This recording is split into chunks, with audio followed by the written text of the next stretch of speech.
यूँ तो किसान अलग अलग तरह की खेती करते हैं, लेकिन पलवल जिले के किशोरपुर गांव से मधुमक्खी पालन कर रहे बुद्धराम जी मधुमक्खी पालन से लाखों रुपए वह कमा रहे हैं और किसानों को भी प्रेरित कर रहे हैं। मेरे साथ मौजूद हैं, उनसे जानते हैं कब से यह कार्य कर रहे हैं। सर, आप मधुमक्खी पालन कर रहे हैं, कब से आप यह मधुमक्खी पालन कर रहे हैं? मैं 1984 से मधु पालन कर रहा हूँ। जब मैं थोड़ी ही उस पर काम करता था, मुझे लॉस होता था, बार बार मेरे मक्खियाँ मर जाती थी, बार बार मुझे परेशानी आती थी, ट्रांसपोर्ट का मेरे पास कोई साधन नहीं था। इसके बाद जैसे ही हमें इसके बारे में जो हमारी सब्सिडी के बारे में पता लगा, हमने इनसे ली, हमें तुरंत सब्सिडी मिली गई। 50 बॉक्स लेने के बाद हमने 250 बॉक्स कर दिए और मैं 3 या 4 लाख रुपया प्रति वर्ष आराम से कमा लेता हूँ। और मैंने अब तक शिक्षित करके 25-30 आदमियों को रोजगार दिया है, ट्रेनिंग दी है, KVK से जुड़ा हुआ हूँ, यहाँ के उनसे बागवानी मिशन जुड़ा हूँ। इसके साथ मुझे इसके बाद मुझे काफ़ी उत्साह और मैं खुशी हूँ। तो सर, ये जो मधुमक्खी पालन कर रहे हैं, तकरीबन 48-39 साल आपको हो चुके हैं, तो कहाँ से आपने प्रेरणा ली? क्या इसके अलावा भी और किसी चीज़ का वो किया है आपने? हाँ, मैंने इसे कि ये कृषि विज्ञान केंद्र से ली थी प्रेरणा। और इसके जब हमारी कोऑर्डिनेटर उस टाइम RK धवन थी, उसके बाद से मैंने कहा, फिर इसके बाद मैंने बागवानी में आया, बागवानी नर्सरी वगैरह की ट्रेनिंग ली, नर्सरी करी। इसके बाद मैंने जड़ी बूटियों में काम किया, फिर मछलियों पे काम किया, मुर्गी और बतखों पे काम किया। इसके बाद फिर मैंने अब करके फिर दोबारा मधुमक्खी पे आ गया। आज मुझे इसमें बहुत ज़्यादा लाभ है।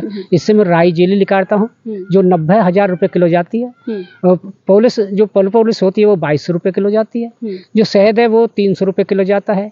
जिसका मोम है वो 200, 250 और 2000 रुपये किलो तक जाता है अगर हम कॉस्मेटिक में जाएं तो।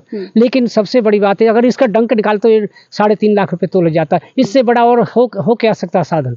इसमें कोई चीज़ ऐसी नहीं है। थोड़े से छोटा किसान भी इसे आसानी से कमा सकता है। तो मधुमक्खी पालन जब आपने किया तो किस परेशानियों का सामना आपको करना पड़ा? हमें यहाँ की जलवायु के बारे, यहाँ फूलों के अच्छे बाग पेड़ लगने चाहिए थे, यहाँ खेती होनी चाहिए फूलों की, सूरजमुखी है, इनकी ओर सरकार ने कोई ध्यान नहीं दिया था। इसलिए मैं बाहर ले जाते तो बड़ी दिक्कत होती है हमें। जो जहाँ ट्रांसपोर्ट होते हैं या जहाँ होते वहाँ रोक लिया जाता है। ये रात को चलती हैं मधुमक्खियाँ, तो इसलिए हमें बहुत लॉस हो जाता है। कभी कभी मधुमक्खियाँ हमारी सारी मर जाती हैं। जब आपने काम शुरू किया तो किस तरीके से आपने कितनी मधुमक्खी पाली? शुरुआत में कैसे क्या हुआ? शुरू में मैंने 2 छत्ता से लिया था। श्री गुरुदेव चरण जी वहाँ पंजाब से आए थे, उनसे 2 छत्ता लिए। 2 से मैंने 300 छत्ता बना लिए थे। लेकिन जैसे ही हम उन छत्ताओं में आए थे, मोम पतंगा आ जाता है, तो हमारे पास 22 पतंगा रह गए।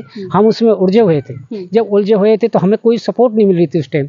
हम हताश होकर के दूसरी तरफ जा रहे थे। लेकिन हमने जब बाद में ये सरकार आई तो इसने हमें सहायता दी और आज हम फिर करें और दूसरों को प्रेरणा दे रहे हैं। तो परिवार में कौन कौन आपका साथ है इसमें मधुमक्खी में? हमारे घर वाले मुझे पागल कहते थे उस टाइम। ये कहते थे कि ये खा जाएंगी, भाग जाएंगे, मुझे धरने नहीं दिया करते थे। लेकिन जब उन्होंने पैसा आया तो आज वो गले लग के सारे काम कर रहे हैं। तो परिवार का पालन पोषण इसमें अच्छे से हो जाता है? बहुत अच्छे हो रहा है जी। मेरा लड़का भी नहीं है, गुजर चुका है, इसी से पालन पोषण अच्छे पढ़े हैं, अच्छा मकान है इसके कारण। दूसरे किसान हैं, उनसे क्या अपील करोगे? मैं दूसरे किसानों से कहता हूँ कि भाई बेरोजगार मत रहिए, इसमें आइए धंधे में। ये सबसे बढ़िया धंधा है। इसके अंदर हम सब तरह से मदद कर रही है सरकार। और जो आदमी इसमें छोटे बूढ़ा हो, औरत हो या बच्चा हो, सब इसमें काम कर सकता है आराम से। इसमें किसी उसकी जरूरत नहीं है। ये बड़ा ही लाभदायक काम है। तो इसकी आप काफ़ी सारे बॉक्स पीछे रखे हो, लगभग कितने बॉक्स होंगे? मेरे पास यहाँ 60-100 बॉक्स है इस टाइम, लेकिन कुछ खाली हैं जिनमें मधुमक्खी मर रही है। वो छत्ता लगा के मैंने वो पॉलीथीन में रख दी हैं। इसमें दिक्कतें आती हैं हमारे यहाँ। सबसे बड़ी बात है कि पहले तो यहाँ का वातावरण इनके लिए सूट नहीं होता 2 महीने के लिए। तीसरी बात है कि हमारा देख रखा, हमें सफाई करनी पड़ती है इसकी।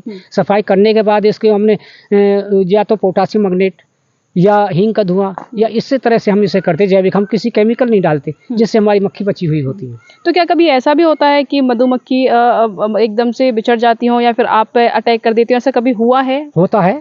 मधुमक्खी हमेशा जब छिड़ती है तो वो अटैक तो करती है, लेकिन अटैक करने के लिए हमारी पहले जो होती थी उसके बाद तो ये हो रहा, लेकिन हमें अब सूझता नहीं है, हमारे कोई नहीं। और इसका एक लाभ है कि जिसको बाय और वो होती है वो डंक मरवाने हमारे पास आते, तो हमें पता लगे कि इसमें बड़ा ज्ञान है। हमें तो इससे भयभीत नहीं हो रहे। तो ये कौन सी मधुमक्खी? ये इटालियन मधुमक्खी है जी। मेलीफेरा।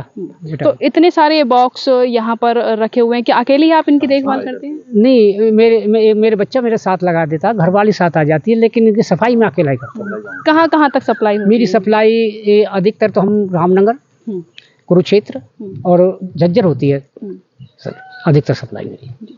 तो ये किशोरपुर से किसान हैं बुधराम जी, जिन्होंने मधुमक्खी पालन यहाँ पर किया हुआ है और अच्छा मुनाफा ये कमा रहे हैं। अकेले ही इन सब की देखभाल करते हैं। तकरीबन 60 से 70 बॉक्स यहाँ पर ये बता रहे हैं कि अभी रखे हुए हैं और परिवार के साथ मिलकर यह मधुमक्खी पालन कर रहे हैं। और अनेक किसानों से भी यह अपील कर रहे हैं कि आप इस खेती को छोड़ करके इस तरह की जो मधुमक्खी पालन है या फिर और तरह के जो चीज़ें हैं इन पर ध्यान देकर अच्छा मुनाफा कमाएं और अच्छी खेती। हमारे गांव किशोरपुर में बड़े भाई बुधराम जी हैं, वो मधुमक्खी पालन करते हैं और दूसरे किसानों को भी प्रोत्साहित करते हैं कि वो भी ऐसे एक मधुमक्खी पालन करें और उनसे हमें बहुत फ़ायदा मिलता है।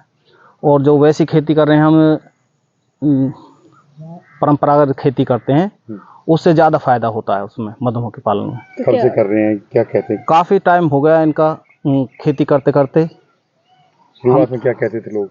शुरुआत में तो इससे ऐसे कहते हैं कि भाई ये खेती कुछ भी नहीं है और पागल समझते थे इन्हें। क्या परिवार भी इनके साथ काम करता है? हाँ जी, परिवार भी इनके साथ में काम करता है जी अब, और काफ़ी मेहनत कर रहे हैं। तो क्या सीखने को मिलता है, क्या किसानों को ये सीखने को मिलता है कि हमें भी ये काम करना चाहिए। कितना कमा लेते हैं? कमाने को तो लाखों रुपए कमा लेते हैं।